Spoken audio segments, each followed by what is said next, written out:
प्रिय दोस्तों, नमस्कार। आप सभी का मोटिवेशनल अमेजिंग चैनल पर स्वागत है।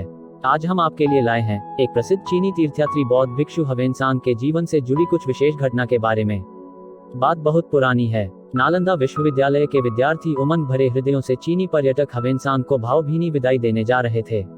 सिंधु नदी के जल पर हिलती डोलती एक नाव चलती चली जा रही थी।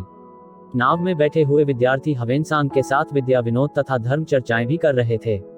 नाव किनारे की ओर तेजी से बढ़ती जा रही थी। इतने में अचानक एक भारी तूफान का झोंका आया। नाव तेजी से हिलने डुलने लगी। अब नाव के डूबने का भय दिखाई देने लगा। नाविकों ने नौक को स्थिर रखने का जी तोड़ कोशिश की, लेकिन दुर्भाग्य से सब प्रयास बेकार हो गए। नाव में भार भी बहुत था।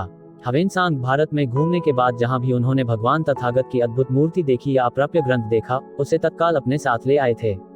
जो अप्राप्य ग्रंथ प्राप्त न हो सका, उसकी वहीं कई दिन बैठकर नकल की। ऐसे अप्राप्य ग्रंथों की संख्या लगभग 657 ग्रंथ और भगवान बुद्ध की लगभग 150 नयन मनोहर ध्यानस्थ मूर्तियां नौक में रखी हुई थीं। दैवयोग से तूफान का जोर बढ़ता गया।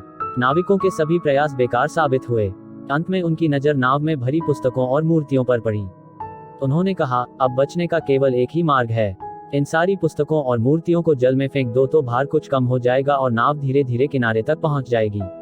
एक नाविक ने तो ग्रंथों का एक बंडल नदी में फेंकने के लिए उठा ही लिया था।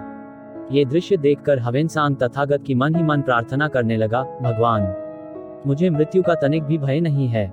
मुझे भय केवल इसी बात का है कि अपने देश के लिए मैंने इतना कष्ट उठाकर जो यह अमूल्य सामग्री उपलब्ध की है, वह सब एक पल में नष्ट हो जाएगी। फिर ह्वेनसांग ने खड़े होकर शांति से कहा, नाव में से भार ही हल्का करना है ना, तो मैं स्वयं जल में कूद पड़ता हूँ। नाविकों ने कहा, नहीं, मानव जीवन बड़ी कीमती वस्तु है। भार तो इन पुस्तकों और मूर्तियों से कम करो। इसके बिना नाव का किनारे तक पहुंचना संभव नहीं है। ह्वेनसांग बोला, मेरे मन में इस शरीर का कोई महत्व नहीं। महत्व तो इन संस्कारवान वस्तुओं का है। इस वार्तालाप से नालंदा विश्वविद्यालय के विद्यार्थियों को सहसा प्रकाश मिला। एक वृद्ध चीनी यात्री की वर्षों की मेहनत इस तरह पानी में जाएगी। जो यह चीनी यात्री ही इन संस्कारी वस्तुओं के लिए आत्मसमर्पण कर देगा तो हमारे भारत की आतिथ्य परंपरा का क्या महत्व रहा। विद्यार्थियों ने मूक भाषा में संकेत में आपस में बातचीत कर ली। उनमें से एक तेजस्वी बालक खड़ा हुआ।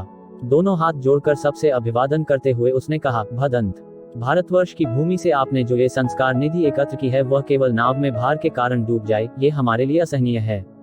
इतना कहकर वह युवक सिंधु नदी की अथाह धारा में कूद पड़ा। उसके बाद सभी विद्यार्थी भी जल में कूदकर लुप्त हो गए।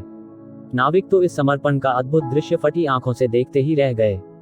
जीवन समर्पण की यह अनोखी पुण्य प्रक्रिया देखकर ह्वेनसांग की आंखों से भी अविरल आंसुओं की धारा बहने लगी। दोस्तों, ये वीडियो आपने यहाँ तक देखी है तो आप इस वीडियो को लाइक जरूर करें। आपके द्वारा किया गया एक लाइक मुझे नए अच्छे वीडियो बनाने का जोश दिलाता है। अगर ऐसे किसी और व्यक्ति की वीडियो देखना चाहते हैं तो कमेंट्स जरूर करें।